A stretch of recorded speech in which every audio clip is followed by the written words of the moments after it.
Hello and welcome to Clowning Around Again with me, Stroud, and it is indeed the podcast to make you laugh and think. And holy moly, am I excited. We've already been laughing, we've already been giggling, because today, dear listeners, we are going to be clowning around. Yeah,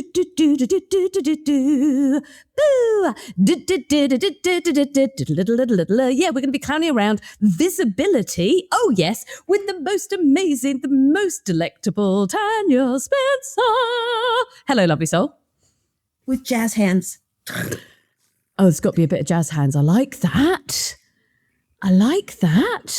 Well, thank you so much for coming on Clowning Around Again. It is delightful to have you. Now, all of my regular listeners, stroke viewers, they always like to know, where in the world are you today? Today, I'm in Denmark. I mean, I love this. I love this a lot. Whereabouts in Denmark? About an hour out of Copenhagen. I am so grateful that you gave me that context, because I just realised I asked you, I was like, whereabouts in Denmark? I think I only know where Copenhagen is. So thank you. That was also going through my mind. I'm like, she doesn't know. No, she might never have been to Denmark. This is the reality. Well, thank you so much for coming on. And I am so pleased that we are starting Clowning Around Again with somebody in fabulous Denmark. And because I'm a Brit, I do need to know, what's the weather like in Denmark right now as we're recording this? It's sunny and got that cold spring. So if you turn around a certain corner, then you wish you had a jacket. But if you go around the other corner, then you're like stripping off. Oh, my word. I am so then. Everybody that is listening to this that is currently in the UK is nodding their head in agreement. Yesterday, it went from cold to hot to hot to cold. Anyhow, that's enough of the weather. We are here to talk about visibility, because you have done many cool things and continue to do many cool things. Now, all of my regular listeners and viewers will know that I always like to start the pod with a series of questions. And this is why your cat also likes to know, because the cat was like, what are the questions? What is the cat going to ask? She has to show her butt at some point early. See? Your cat understands visibility. She's like, here I am, I'm visible. And I love that beautiful thing. Now, if you're just listening and you're not watching this because you're driving as you listen to this, let's just say a cat has just been involved. Yeah. And it's just gone, hi, I'm visible, in the way that cats know. So with that in order, I love the fact we're just... It's such a beautiful, perfect start for like the second episode of my relaunch of Clowning Around Again. All I'm seeing is a cat's ass. Must show my butt. Exactly. Now, I do need to know, what's your cat called? What's your cat called? Bushka.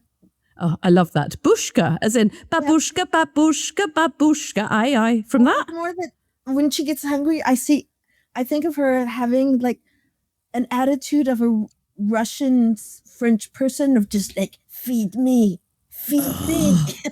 I love this. I love this. I love that you went Russian and French, whereas I went Kate Bush. I think that's, but I love it. And I think there's something so poetic about a cat appearing just as we're talking about visibility, because cats are masters of being invisible, but being also so visible. It's like a magical metaphor that we didn't know we needed. Right. Question number one. Tanya, are you ready? Are you ready for question number one? Okay. What does visibility mean to you? Ooh.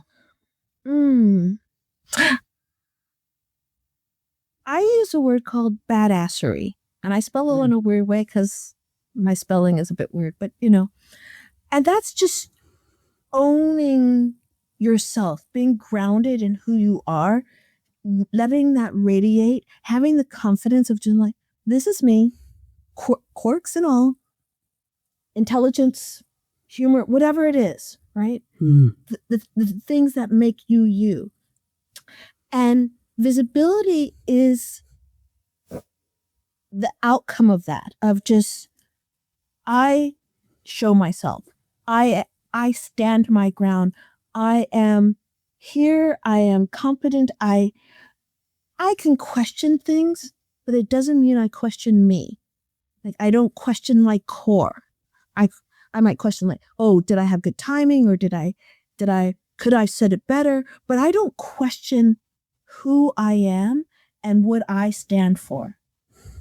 I love that. And just hearing that when you said, not questioning who I am, but questioning things around me, literally my entire body went, oh yeah, that you have just so eloquently described true visibility, because it's visibility to self. And that's the end of the podcast, everybody.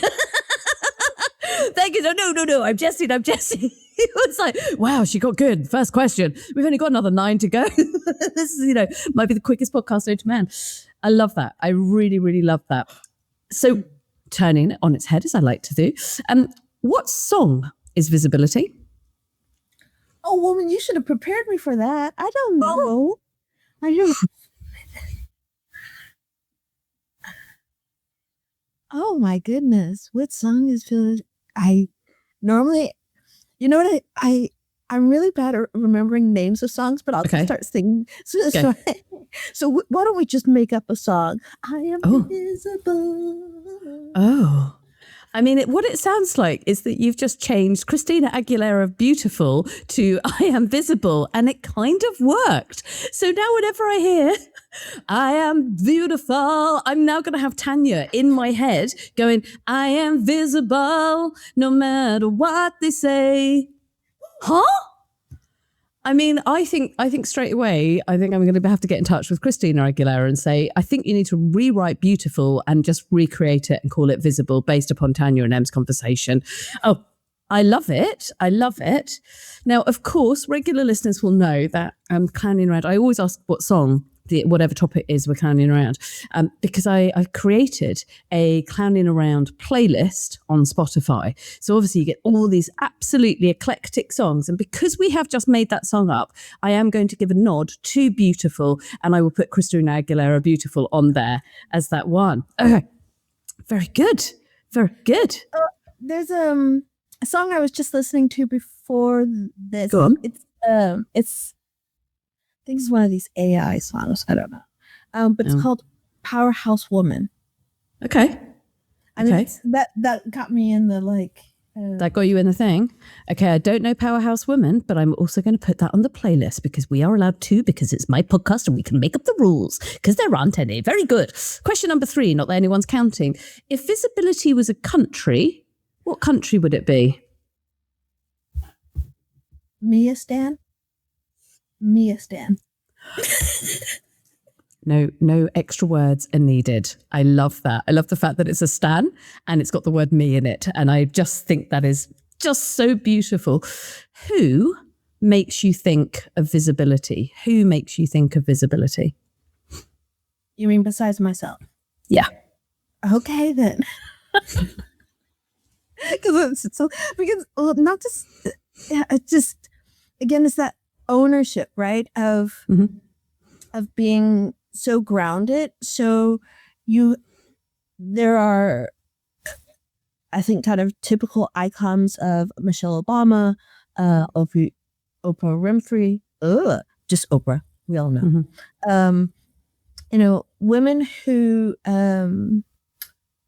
what's her name? Anne Hathaway. Yep. This also women who they wobble, they learn, and they get up. It's okay to learn. It's okay that you don't deny your past and go, I was a different woman than that was who I was. That person made me who I am today. I cannot regret that person. I cannot. Could I wish I'd learned the lessons earlier? Sure, but there's a great expression of I put flowers at the feet of all the women I've been. And isn't that beautiful? Just put flowers at the feet of all the women you've been. And so when I think of, how could I forget? What is her name? Malala.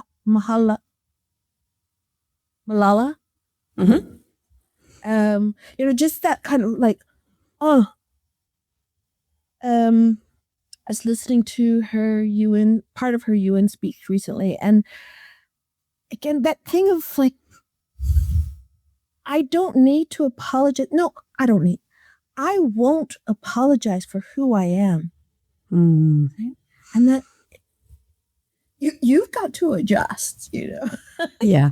Yeah. And there's a real powerful thing. And I think with all of those women that you've said, they instantly create an evocative sort of thought or a feeling, and for some people that are listening and watching this, they might not like them, and that's okay. It doesn't mean that you have to be liked by everybody, but there's something very powerful about how they have all chosen to be visible in this world and how they have shifted and changed during time and that awareness of self. So yeah, I hear you on that. Question number 5, although no one's counting. Just to jump in. Yeah. It reminds me of that saying by RuPaul, if you can't love yourself, that one. But how's it go? If you can't love yourself, then how can you expect anyone else to love you? That grounding again, right? Yeah. If visibility was an object, what object would it be? A black cat on my lap while I talk. Yes, I think that's the most perfect one. Yeah, she absolutely owned being visible at that point. Yeah.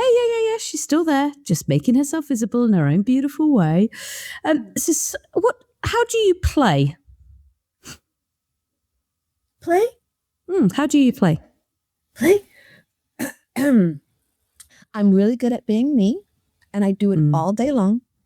Mm-hmm. And into the night too, where I just, I literally skip around my apartment. I sing. I'm like this, so there's, official play, like, oh, I play tennis, or, but what I find much more enjoyable is just laughing at life, like me in life. I'm like, this is hilarious, just right. Finding the fun of this. Okay, let's just, I'm getting on some clothes today, like, Oh, I mean, you are absolutely speaking my language, and you're right. It's that thing of how do you find these little moments of joy in these little things that could normally be perceived as, oh, I just do it every day. And I think there's something really magical, and play doesn't have to be, as you say, the sort of formalized or the recognized thing of play. There's lots of different ways that we can play, and just bringing that sense of playfulness, I think, is really, really important. Go on. Give an example where one time my shoulder dislocated, and my then husband had left for the day. We lived on a small island, and he was going into Copenhagen to film all day. And he was expecting me to go into Copenhagen for meetings and meet and stay in our Copenhagen place. And my shoulder dislocated, and I was stuck. I was literally and I was also in an awkward part of the house, of the apartment. And I sat for 4 hours when I was conscious. I have to say, I did probably black out a couple times because it was very, very painful, Yeah. But I'm just like singing to myself. I'm like, my shoulder is out of the socket. Because what else did cry over? There's time to cry later, that that if you go around with a woe is me, everything is hard. There's that cartoon, like the pitch, the cloud following you, and they're like, oh, the weather is so bad, It's like, but you're carrying your own cloud. You can choose to carry a piece of the sun, or you can choose to carry a cloud. Pick wisely. And then finally, on the quick fire, which is sort of not that quick fire, but no one's judging. It's my podcast, so it's fine. How do you look after yourself? Ooh, can I tell you the ideal that doesn't happen? my ideal, which I have really let down in the last year and a half or so, is I was going to start with the typical thing of, I weightlift and go to yoga or dance every day, blah, blah. But taking care of myself lately, in the last year, I've gone more into my spiritual side and my healing side. And so every day I start my day my eyes are barely, that kind of like squint the eyes to start with gratitude. Then when I get up, I make my cup of tea. Then I start with my journaling and being grateful and using that time or I do EFT tapping. So really consciously, with intentionality, prioritizing my mental health and my self-love. Whereas before I used to get up 4:30, 5 or whatever, go to the gym a couple hours, so that, and then I would in the afternoons play tennis, or I'd go to yoga or go to dance or whatever, things like that. And now I'm all like, you know what? I'm gonna drink tea and, contemplate the beauty of life, So taking care of myself, the definition has changed, and I'm still struggling with then getting the other parts back in. When do I find that extra hour and a half, 2 hours to do the weightlifting and the tennis? Because now that hour and a half is used on the tapping, the zen, the gratitude, the whole thing. But as a complete person, I think I need both. Yeah. I'm just trying to figure out the timing of that within the 24-hour clock. I massively appreciate that candor, because I think, we're always shifting and changing, and, where we're putting attention to can sometimes move. And then you're aware, I haven't given enough attention to something else. And it's that thing of consciously choosing and then kind of going, how do I want to be right now? And sometimes you need that slowness. And that slowness then sets our days up completely different, but you're also aware that you need the physical. So it's, it's being human, right? That is, you have completed very successfully our quick-fire-ish question round, which is amazing. Now, for those of my listeners and my viewers that haven't heard about you, you've had quite an extraordinary career, life, and continue to do that. And one of the things that really drew me to you, over and above just your energy and your fabulousness and the fact you've got a cat that makes me sing Kate Bush, which is obviously awesome, is that you found yourself in so many different positions and different situations. And visibility is something that you've obviously had to do for yourself. And now, of course, you're supporting predominantly female leaders to become more visible. In that time, and as you sort of look and reflect on your sort of career, what was the time where you suddenly realized that visibility was going to be key for your success? When I the short answer is when I realized I was Black. Right. Okay. In Denmark, which is very not right. Yeah. So when 23 years ago, or actually longer, a long time ago, I went into security, and when I was more and more involved, I realized, like, when I would go to like the security network, and everybody's like tall and very white, and they're all men. So it's right. Tall white men, right? I mean, it's Denmark, so it's kind of expected. It's not like, diversity is not their strongest point here. So that was being unfair. They're open. But anyway, at the security network meetings, I was like, they would literally look down on me, not in a way, but like, who are you? You're a consultant. You are, you're not working for a major corporation, because a lot of the security people do, right? Their power comes from their label, right? Right. And ex-military, ex-police, man, Danish. And I was literally none of those things. Consultant, woman, Black, American, like, who are you to us, right? And I really, like, okay, just by my being, I'm not going to be respected. And so then I went out and was like, okay, I am going to use personal branding. Now they just call it branding, but back then, like personal brand. So getting into a lot of women's magazines, then it became a lot of different magazines. But in the beginning, having those spreads where it's like Tanya Spencer things, and also that a woman being in security was fairly, 20 something years ago wasn't normal. It was so abnormal. What made you go into security? Because it genuinely fascinates me because, I've spoken to people all around the world from so many different sectors. And I think you are the first person that I've spoken to on the pod, at least, who got into because I don't know, as a 12-year-old girl, were you like, I want to work in security? This is what made you go and choose that path? Oh, you're gonna, okay.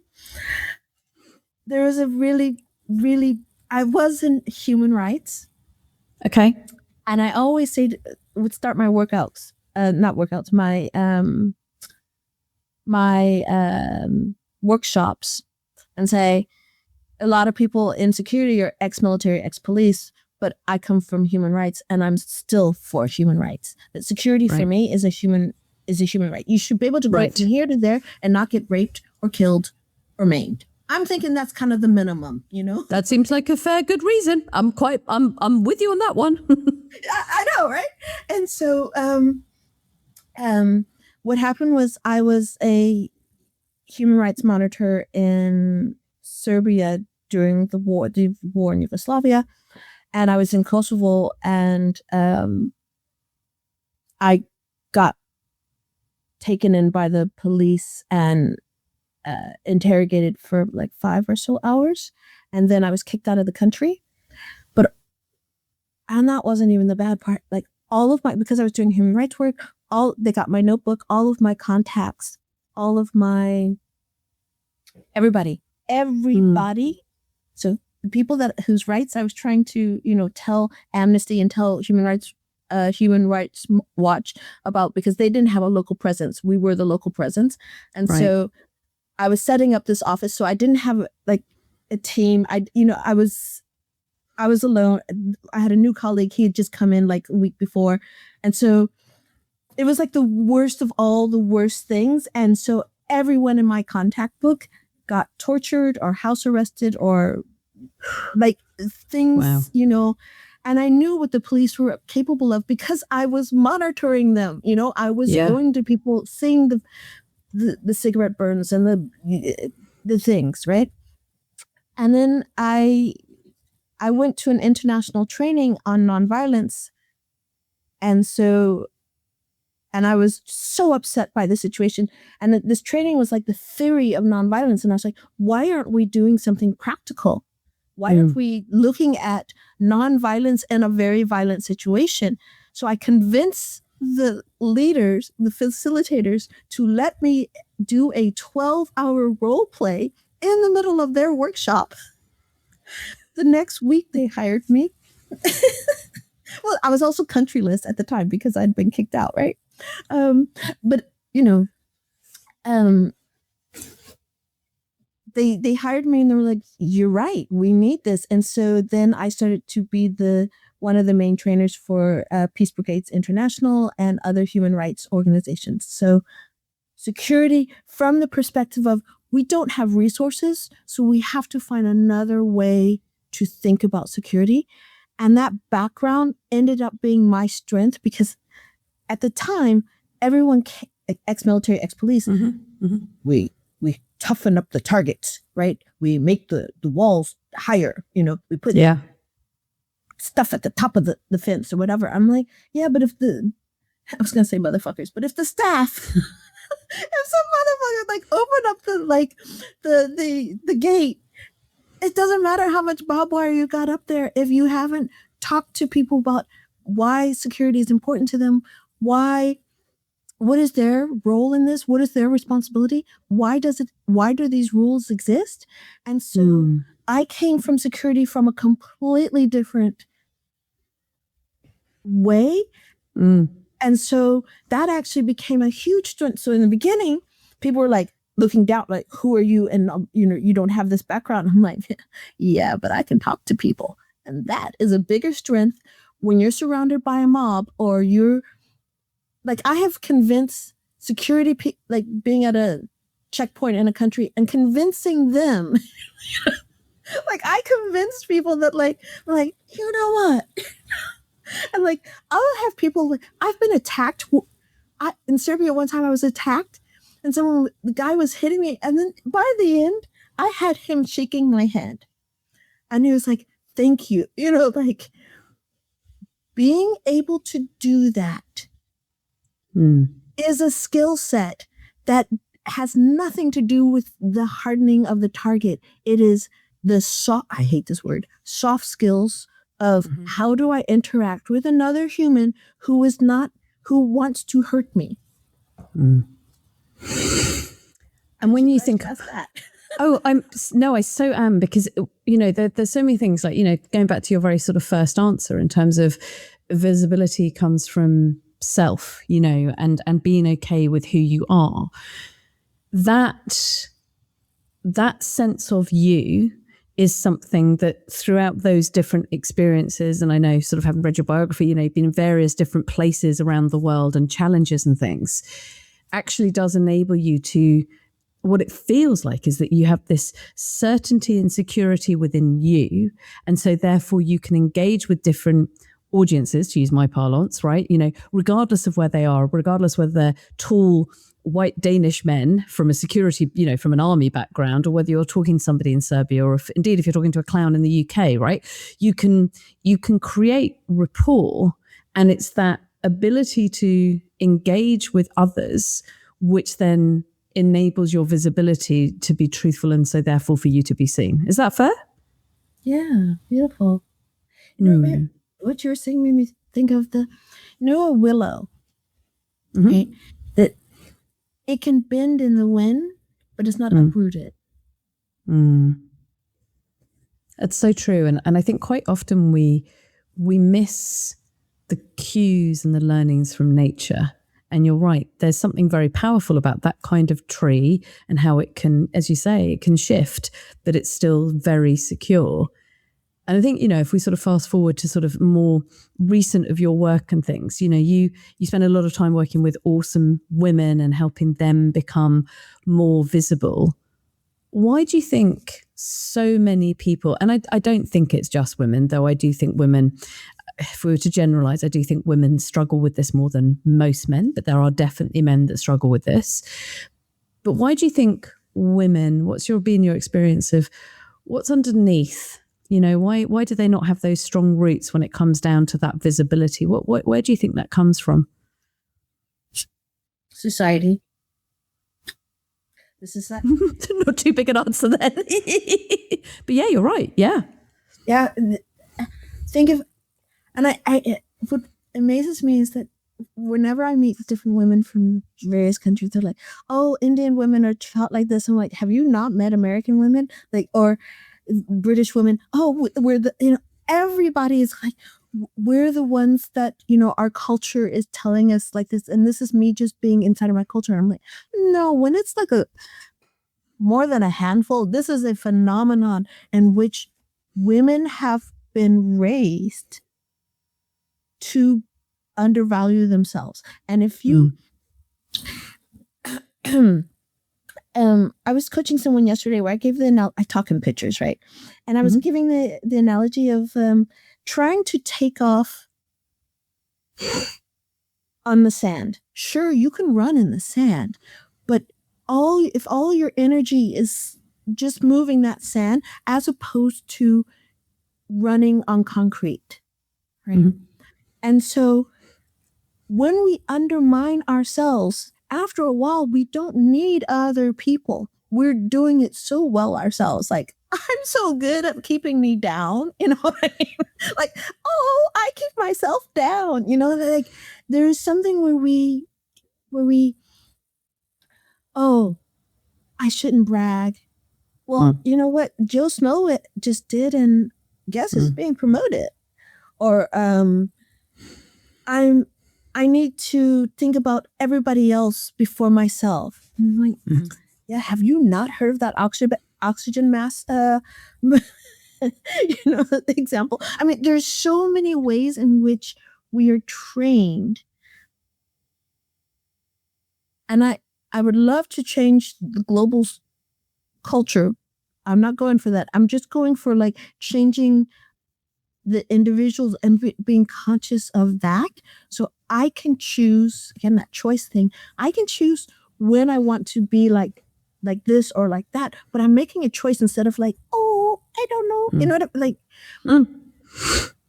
Completely. And I think it's so interesting, isn't it? Because, if I think about all the different people, and I've coached probably thousands of people by now. And if I think about, the women that I speak to, it's the story is like, oh, I don't really have much of a story. And you're like, And then whereas men are like, I've done this, I've done that, I've done this. And there's not quite often the men that I work with, there's no ego there. It's just, this is what I've done. So therefore, of course, I will talk about it because that therefore means that this is the story that you are going to help me tell.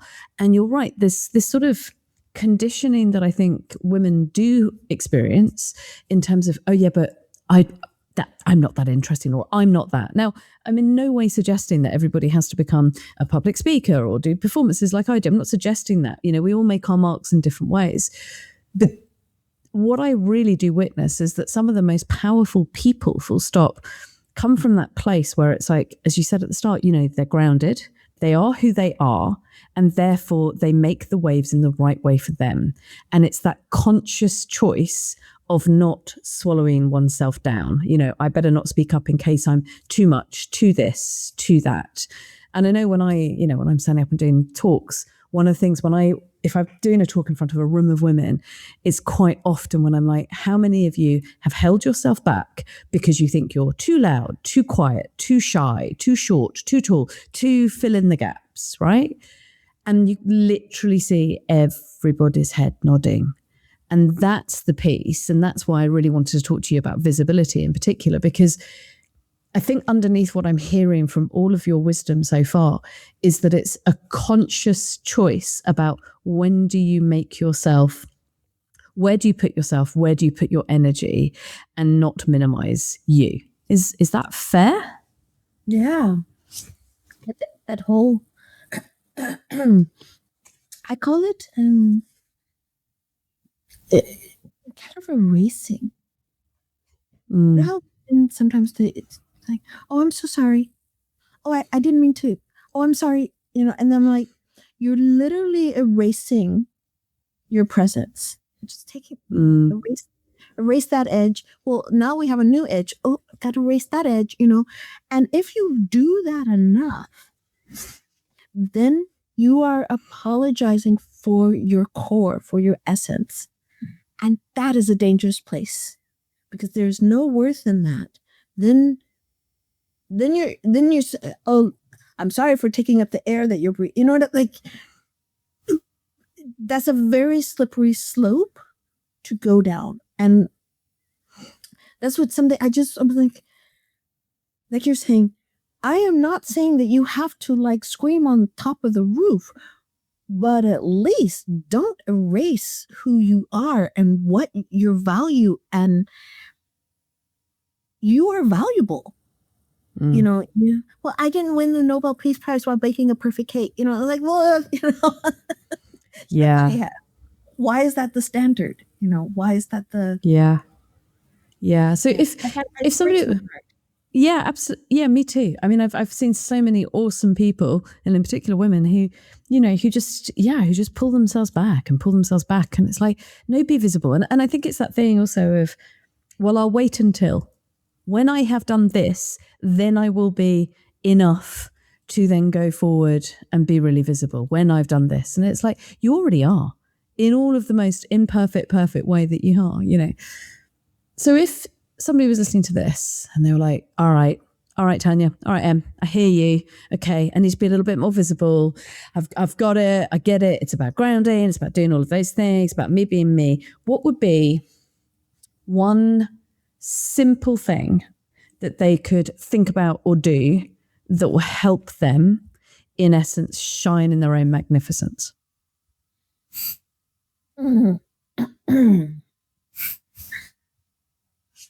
oh, just the one. No, my brain is going like through a list. Like, okay, cut that one now. No, I'll give the one that I was coaching someone yesterday, and I gave this one, and she was like, "Oh my goodness, it's so simple." And I do it every day. I already mentioned it that before I open my, like I said, the eyes are fluttering. I'll just go, "It's a new day" thing. That moment, even if I'm thinking about work or if I'm thinking about, oh, I got it. No, be grateful. Take a moment to be grateful. Now, sometimes I go deep. Sometimes I go superficial. Sometimes I list 5 things or feel, what are you feeling in this? There's different ways. It doesn't have to be dogmatic about like, now I'm feeling grateful, and tick. No, you know what I mean? Like that's Yeah. No, it's a thing of, I'm intentionally telling my brain what kind of day I want to have, what kind of person and how I want to show up. How I want to show up by acknowledging and being grateful for. It's hard to talk. I mean, if you're not watching this live, there was a moment there where Babushka would just be like, I am being visible again. My owner is being profound. Yeah. She thinks that any time before lunch is actually lunchtime. So that, I know, right? Yeah. So that daily practice, and again, it can be a small moment, it can be a big moment, it can be whatever, but it's that deep grounding in, I'm me, thank you. The sheets, the duvet feels good. The birds are chirping. Bushka's, looking at me like, feed me, whatever it is. Yeah. And I think there's something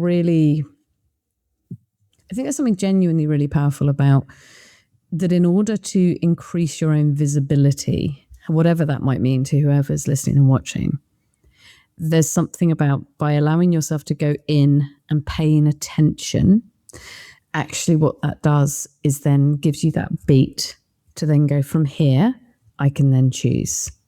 And I think in a world that at the moment is so polarized and so angry and people are fearful and all of the noise that's going on and out in the world at the moment, I think starting your day or ending your day or even both with that beat of gratitude is only going to help you really see yourself.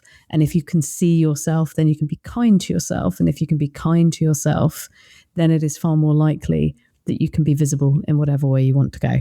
Oh, Tanya, I could talk to you for hours, but I'm aware that you have other things to do. And my good listeners probably also are having to think about the next thing that they're doing in their life. So before I let you go, how can people find you? Yeah, of course. But, for those who think it's woo-woo, by the way, there is no such thing as woo-woo because it's about, loving yourself.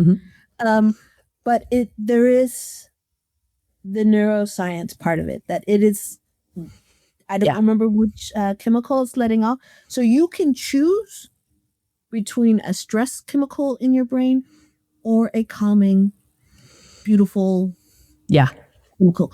It's pure. There's a science behind it. So the woo is grounded in science. Absolutely. And thank you for sharing that, because I think it's always good. Yeah.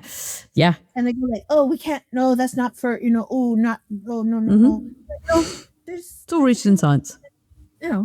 Yeah. So how can people find you, follow you? Where's the best place for people to get to experience you?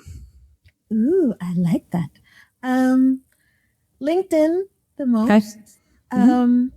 I've tried to be on other platforms, but I'm not consistent. So I do have a presence on Instagram and TikTok and all the other ones. If you look under Fuck Being Stuck Coaching or Tanya at Fuck Being Stuck Coaching.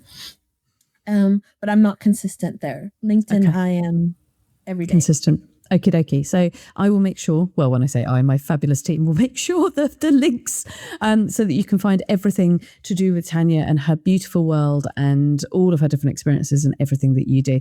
Tanya, thank you so much for coming on Clowning Around again. I knew it was going to be a joy. It has been a joy. Thank you so much. I massively appreciate you and your brilliance that you're bringing to the world and visibility. Thank you. Thank you. That was fun. Oh, the lovely Tanya there. I mean, her cat was hilarious. So if you're listening to this, let's just say her cat made quite a few regular appearances. But actually, over and above just her cat making those beautiful appearances, I think there was a lot of wisdom in what she said. And, you know, we only very briefly touched upon her experience working in sort of human rights and security. And there's something very important to me about visibility. Not only because of where I am in my own sort of life and career and, you know, kind of consciously relaunching this podcast and just being more out in the world. But I see it a lot at the moment. I see that there's lots of people who want the visibility but hold themselves back. And I think, you know, this is the world of, you know, attention and grabbing attention and being a creator and being on all these different platforms. And I don't know how much I buy into that. What I really buy into is that we can all be visible in our own way. And it doesn't need numbers of followers and, you know, all of this sort of like, you've got to be out there big. And I'm really questioning that at the moment. Because actually there's a part of me in terms of visibility that thinks that somehow we've all fallen a little bit into this, a marketer's dream, you know, that we've got to have big numbers and you've got to have this and you've got to have that. And actually when it comes down to visibility, for me, visibility is so much more than just that. Now it's cool if that's what you've decided to do and you've hit the land of being an influencer and that's what you do as your job. Cool, carry on. But I think for most of us, I think there's a thing about just being visible in our day-to-day lives. And there's a thing about the visibility and then also allowing yourself to see other people. You know, and what I mean here is just simple interactions. I was in a coffee shop yesterday in London and I'm really conscious about making sure I take my headphones off and I'm not on my phone when somebody is actually serving me. And I said to this girl, and I sort of said, oh, hello, how's your day? And she looked up at me and she smiled and she just went, oh, it's a bit better now. And I was like, why? She said, you're the first person to actually speak to me all day. And there's something for me about where we're losing our visibility is because we're all so insular at the moment. And I think there's such an individualistic, I don't know if that's a word, but let's go with it. There's such an individualistic sort of culture of, you know, it's got to be about me. And I think with communities, you know, it's how do we all become a bit more visible with one another in kindness? So yes, there's the visibility at work and making sure that you're heard and the body language and the speaking and the making sure that you've created the network that you need. And that is, of course, important if you are working in the corporate world.